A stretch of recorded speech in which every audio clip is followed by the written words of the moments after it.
Above the Rim with Dwight Howard and the real deal Holyfield. It don't get no better than this right here. I'm telling y'all, it's over with. You see the fists, they look like these without the gloves on.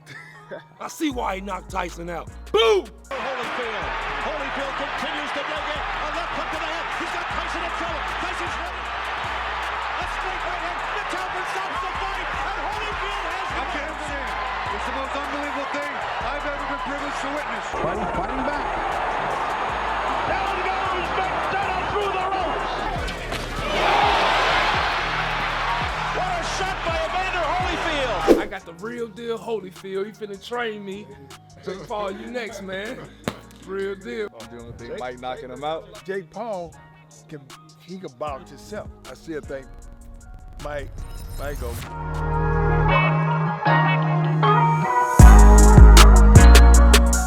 The real deal Holyfield. Didn't you beat Mike Tyson? Sure, twice.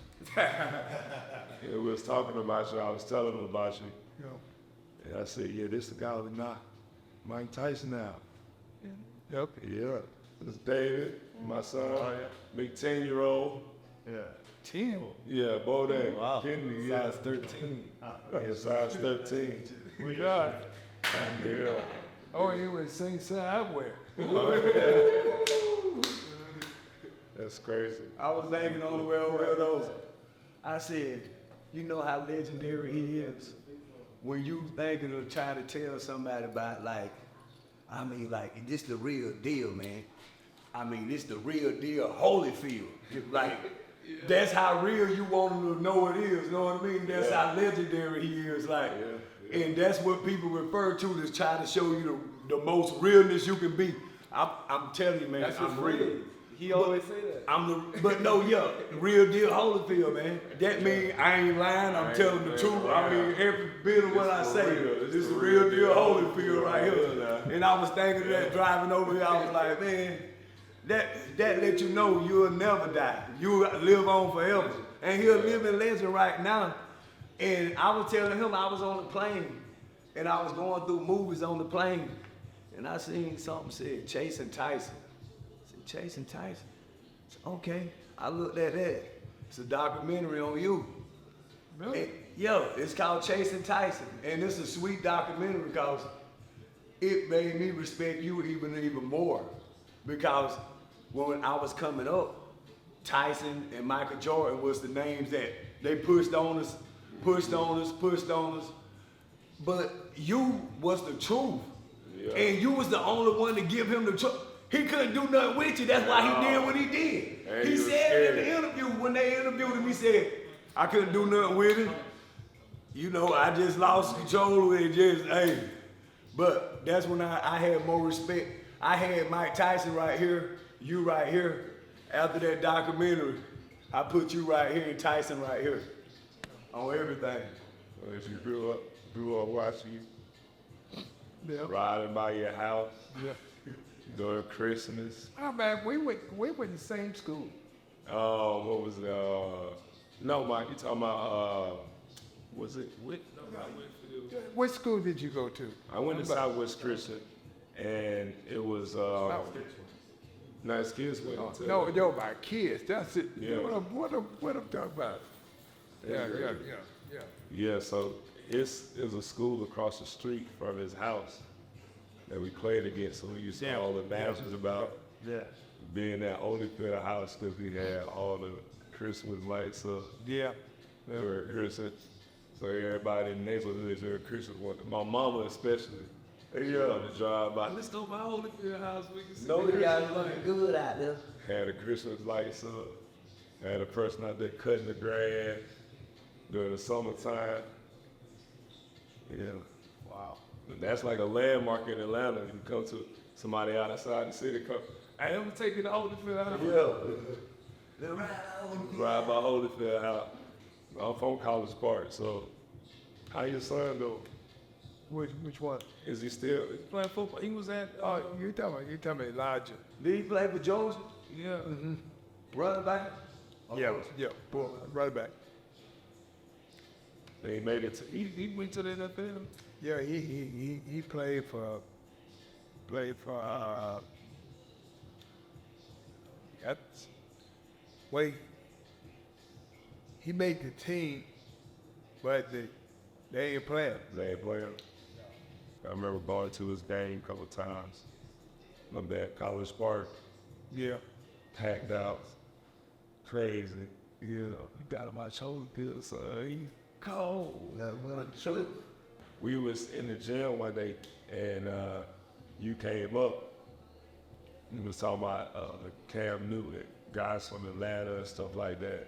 You came up, and I was like, man, that'd be great to sit down and have a conversation with Evander Holyfield. We'll set up something in the next 2 weeks for you. Yeah, that'd be awesome, man. I just really Next want to week, talk week, to 2 you weeks. and just really, No, we want to really support learn. I mean, just learn from you, you know, because you done experienced it all. A lot of people can't say, you know, they've been through certain things, you know. There's not a lot of people that I can talk to that have been through, you know, similar things and would know how to handle it and stuff like that. So most definitely, man, I want to chop it up. Grew up watching you. I can see it in my eyes right now. You jumping up and down when you had your ear. So it's crazy that you, now it's just wild that he right here, because I can see it. I know we was all watching all these fights. He called it one time before that. Then he gave me the second time and clamped down. Like, so we just like super big fans. We grew up. And so always a positive role model for us. And I want to learn whatever I can, you know, so I can give back to my kids, make them better, put them in a better position. Because when I came in, I didn't know. I'm 18. You was young. You never fought before. Now you're on the big stage. No, I started fighting at 8, man. So I fighted at 8. Yeah, 8 You got whoopings from his mom until the age of 18.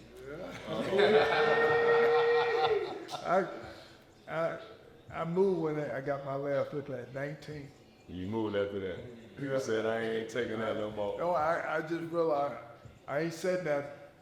I called my friend because they were telling me they had asked me if I was gonna move with them. I said, yeah, man, yeah, I'll move with y'all. I got that whooping that night. It's over with. I gotta go now. I left my mom. I come home that night. I came home in the morning. She read the Bible, and so I put this much of my hand in the door, cause I know she'll throw anything at me. But she said, "Where you been?" I said, "Boom. Who told you could move?" I said, "Mom, you said when I can't obey your rules no more." Yeah, like that. So she gave me the bedroom set. okay. I got Gotta go out. Yeah, but I still had to pay her $50 every week. Okay, that's good. That's good. I Yeah. like that. That's okay. That's all right. You don't really understand what your parents are trying to do till you get older and have your kids and you start going through certain things. And now you're like, okay. Well, it was quite different for me because, you know, my whole thing is that once, 1984, I went to the Olympics. Falling, I got disqualified. From that point on, I was all right. Now I come out of there. They gave me a $50,000 bonus. But before then, I used to work, man. I used to make $8,000 a year. So I after coming from the Olympics, I get that $50,000, and so I asked them. I said, they said, as long as you win, it keep going up. No, I- that was it. I got to Yeah. I think it was something real simple. What you got disqualified for the Olympics? They said I hit the man late, and everybody. The punch, maybe something, but it wasn't late. When I Yeah. time he said break, I hit it. I'm like, man, now they went over there and looked at it, and they said, well, they say you can tell that he had let his hand go before he hit the guy. Like this, but because we're in the United States, they ain't want to do it. They want to do it, and so Oh, that's so sad. I ended up getting the bronze medal, and and we Oh, we your gold over there. But I'm telling you, with me, it ain't. No, after I got over now, only reason why I probably would have acted a fool if my mama was there. My mama was there. My mama on the front row, and it's, I was getting ready to cry because I was mad. And so my mama whole thing is that, boy, don't you ever cry in front of nobody. So that was my mama thing. Everybody cry, but you got to know when to cry. It's not when people are around. So I was brought up, I bet not let no tear come out my eye. My mama gonna give you a lot of tears. You just don't cry in front of people. My mama said everybody cry. It's a time to cry though. You don't just sit. My mama says you sit there and cry in front of people. People make you cry. They'll do it all the time. They know why. They know how to get you. Yeah. And so I will be. I had that child. My mom was very tough about that. They sit here crying. You gotta. Anyway, no game. But but I was the youngest, so so you cry for their attention. Yeah. But it was for cause everybody had to look. I was the youngest one, so everybody had to look out for me. You the youngest out there? 9. I'm the youngest too. City 3. That's crazy. Youngest of 9. And before you started fighting, did you ever have a fist fight like this? No. And it's amazing that people didn't fight you if you were strong. Like, couldn't nobody beat me in arm wrestling. Came to arm wrestling, they couldn't beat me in arm wrestling. So people kind of platoon team.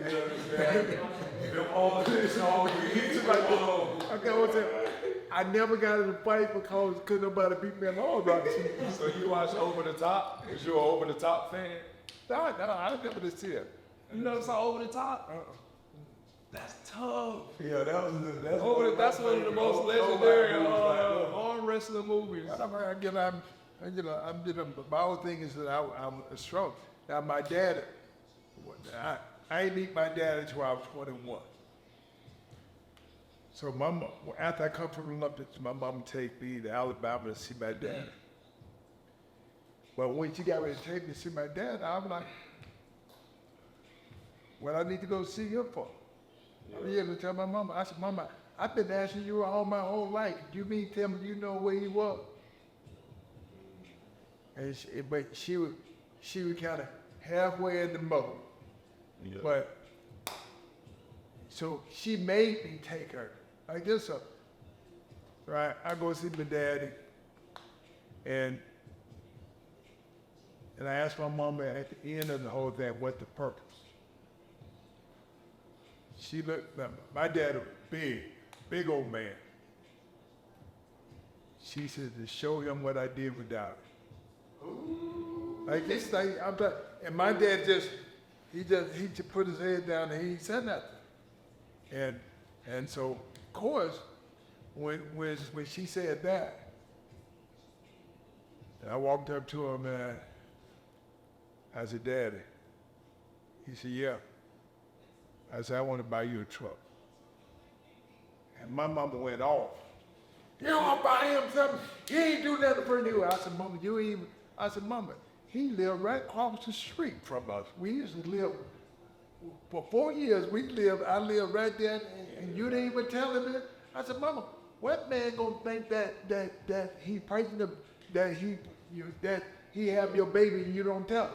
Yeah. I said, and his sister didn't tell him. I said, God, yeah. I said, man, they were cold. I said, this show you that they were cold. me that year, I said, Mama, I said, ain't no man gonna sit here and say, oh, that's my baby. I said, man ain't gonna say that. Look at you. What? Yeah, that's my baby. He ain't gonna know. Yeah. Yeah, that's my baby over there. That's him. Yeah. Like I said, I tell my mama, now she hated that she told me because all of a sudden, when a fight, called my dad, you know, Yeah, he seen you had like, I'm gonna call my dad. well, you know, and all of a sudden, once everybody seen it one time, they said, God, dog, don't ring that boy so don't go stroke. I said, my dad was loaded up with muscle all in the neck like he fight. You know. Did you give him that truck? Yeah, I got in the truck, bought him a house and all that, got him a house built and all that. My mom was mad. Hey, one time, hey, I got to clap for the men on that one.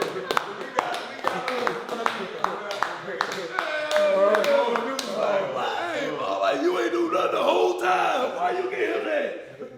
Dang, that's crazy. No, I told Mama, I said, he asked Mama, I said, all the people laughed at me in school. All the people laughed at me in school. Said, they looked at me. I'm saying, it's amazing. You're in school. They look for reason to mess with you. Oh, yeah. And said, you probably don't even know where your dad at, do you? It's like this, out there, they mess with, they find out that your dad you ain't got a daddy. Yeah. I like the whole time. Yeah, that's what I see back in the day, they were crucifying whatever. These kids right now today, this is bullying. Yeah. But we got trouble bullying when we were going on, man. Well, I talk about it today. I mean, they just, you just start laughing with them. The only way to get them to stop, just laugh with it. What did you do? Then all of a sudden, because if they feel that they making you laugh too and all this and stuff, they ain't getting you, then they leave you alone. Yeah. Extra large houses. So because of Evander Holyfield, this is why you see my big house. I wanted to be like Evander. Real deal. Hey, Yeah. Holyfield. I used to drive past his house every day and dream about having a big house with white stairs and long driveway and call it the Dwight house, like they say Holyfield house. Have somebody cut my grass and have pretty green grass. So Holyfield inspired everybody. He inspired me also to box. Give me my gloves. Hey, you out there who want to box me, I got my gloves and I'm ready. I got the real deal Holyfield. He finna train me. after Tyson, Hey, you next, Jake Paul. Jake Paul, you next, man. Real deal. Hey, get my mitts, man. Let's go. You got the mitts. Let's go. No, I'm just talking. When you come in the house, Yeah. Yeah. That was my inspiration. That was my inspiration. The real deal. Cause I was just at the Mike Tyson and Jake Paul press conference. What you think about that fight? well, I could think that. I think it'll be pretty good. A good fight. Yeah. You think Mike Mike knocking him out? Well, it's Jake Paul can box himself. Yeah, he can. He can box out to me, and he's pretty good. The thing is that I still think Mike gonna get him. I want. Because I don't think he ever got hit. I don't think he got hit like That's what they was saying. like that. And I. Then again, I don't know Mike. He do his thing. How like, you heard?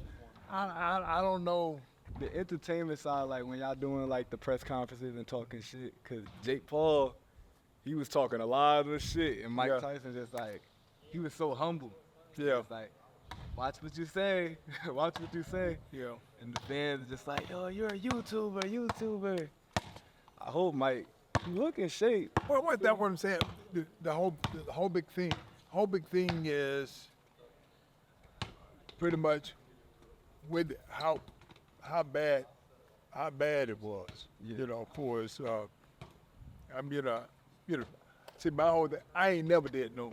I never did got on drugs, did none of that stuff. So I don't know what the fact to the point of do you really get over it? Yeah, you know, some things that you don't never get over, but some things that you do. That's a fact. You know, cause I realize when they filming you in the bag, they can speed it up on. Oh, when I seen that video, I'm like, 30 seconds, I hear the breathing. I used to box. I was boxing since 5 years old, and I did martial arts, third-degree black belt. Yeah. So I stopped when I got in high school. I started playing basketball, but that boxing, that conditioning for boxing is all. Yeah, that was said. So the thing is, when they can fix you up, make you look good, make it look like you. Edit. Yeah, you don't know till you get there. Remember Conor, who was that fought Mayweather? Oh, that UFC fight. Conor did. Yeah. And remember after the fight, he was like, yo, I ain't know, because that UFC training is a whole different thing than boxing. Yeah. They grappling sometimes, they on the floor, you can hold somebody till you get some rest. Exactly. Right. And in boxing, there's no escaping. you got to be on the toe, man. How was the work ethic box? Because I know when I used to train, we used to do 5-mile runs, the 100 blur beat. It was. Well, you know, the thing is, I did 3 miles run, did 3 miles, but did a lot of sprints. Cause that's the best thing in boxing is the sprint. You're doing the sprint cause when you fight, you go at somebody about 15 to 20, 30 seconds. You like this, but you know, that gets you in shape, and that way you can. At any given time, you have to get them back. My whole thing is that anytime I get into the fight, I'm gonna be the first one to hit it. Bop, bop, bop, bop. Then I got to make you miss. Then I got to come back and get you some more. My father called you a warrior, and he said when Holyfield fights, he goes the whole round, and people start getting so tired because you got to endure it. Yeah, that was saying that, and that's the whole big, you know, by me being the youngest of the family and all this. Only thing everybody talk about, this boy got too much doggone energy. And you know, so the whole big thing is that I will always, if we start off, they gonna always be getting the best, but at the end, I'm gonna get you. Pace. That's a whole art. That's a Pace and rhythm. Yeah, the hard thing in life is about waiting and say, if I'm the youngest, eventually, y'all gonna get old, and I'm gonna get you. You get old, I'm gonna get you. As you gonna get old, I'm gonna get you. I'm like, you know, they say, you better treat them kids nice. That's cause eventually they gonna be the young ones. You get to thinking, oh, you know, hit me on my head all the time. Now I got to look after you. Now, should I just go ahead and just thump you, let you know that this is what I'm probably do, thump you on your head? hit your ears and all this. I'm like, boy, I'm like, it's amazing because, you know, my older brother, he the only one that is alive. So I'm like, I said, man. So I had to go to prison and see him. I said, I go to prison and see him. I said, yeah. I said, because my brother, anybody mess with me, they realize my brother don't play. They said, "Oh man, if you ever want to see a brother fight, God, dog, if anybody mess with him, I don't know what is it that if anybody mess with him, boy, he gonna go slap him." And now, you the fighter, right? I said, "Well, yeah." They said, "Then why he want to fight so hard for you when you can already fight?" Yeah. Everybody was asking my father. His dad always be on him about that. Yeah, every Move fighter black in the belt gym, they too. was saying like, More black belt. going, yeah, 30 degrees. Listen, you know, he probably ain't gonna toot his own horn, but Moo was top in his class in basketball too. Wow. Yeah. Black belt. Tell me, man, They used to, I seen the interview, and when you was asking the guy about the speed bag, Yeah. and the guy, when he started seeing you fight, you said you punched the bag. That wasn't those when I hit this. I came to when how everything started. They asked me. I had begged this man for the whole week to let me come in. He finally let me come in. So I want to hit the speed bag. He said, "No, you don't hit that one." He said, "Hitting that bag ain't gonna do nothing." He said, "But this bag here, if you hit this, it's gonna make you good." He said, "You hit real hard?" And I said, "Yes, sir." He said, "I want you to hit as hard as you can." I got like this from bam, hit that, knocked the skin over. You had no glove. They ain't had no like this, like this. And he started laughing just like you. And I started hitting that bag. And he said, "Oh God, man." He said, "You gonna be good." He said, "Oh man, you gonna be real good."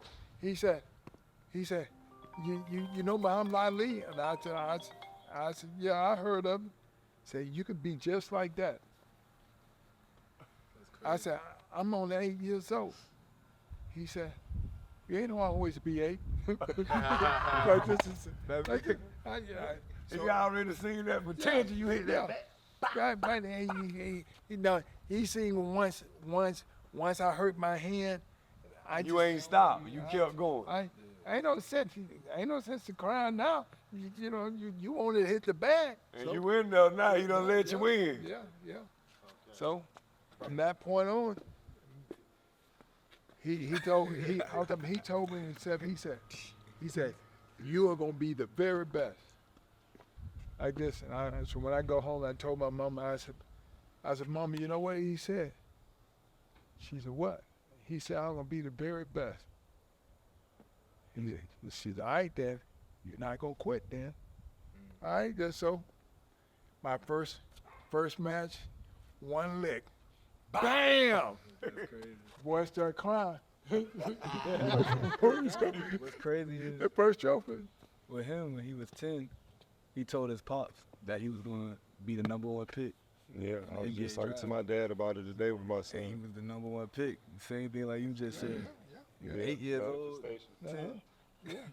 I'm telling you, you have to believe, man. My whole thing is that if I said something, I was the youngest all the time, so I had to sit here. And when I said something, I had to get by my mama, because again, they ain't gonna listen to me. They gonna just play it like it and that.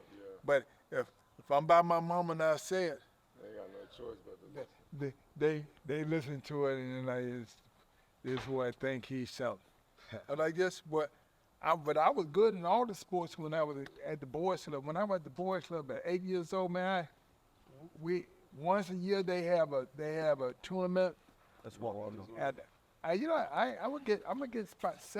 gonna get about 7 trophies that year. I was good at football. I was good at football. Ran. I even played basketball. Couldn't shoot though, but I played. Did you so you said football too? Yeah, I played All fullback and I played linebacker. What was your favorite sport before boxing? I played one. The real. Appreciate your time, bro. Thank you. We'll be in touch soon, inshallah. Yes, sir. You know. Thank you so much. Yeah, of course. I got appreciate you. it. We'll talk. I appreciate you, man. 2 weeks. Thank you.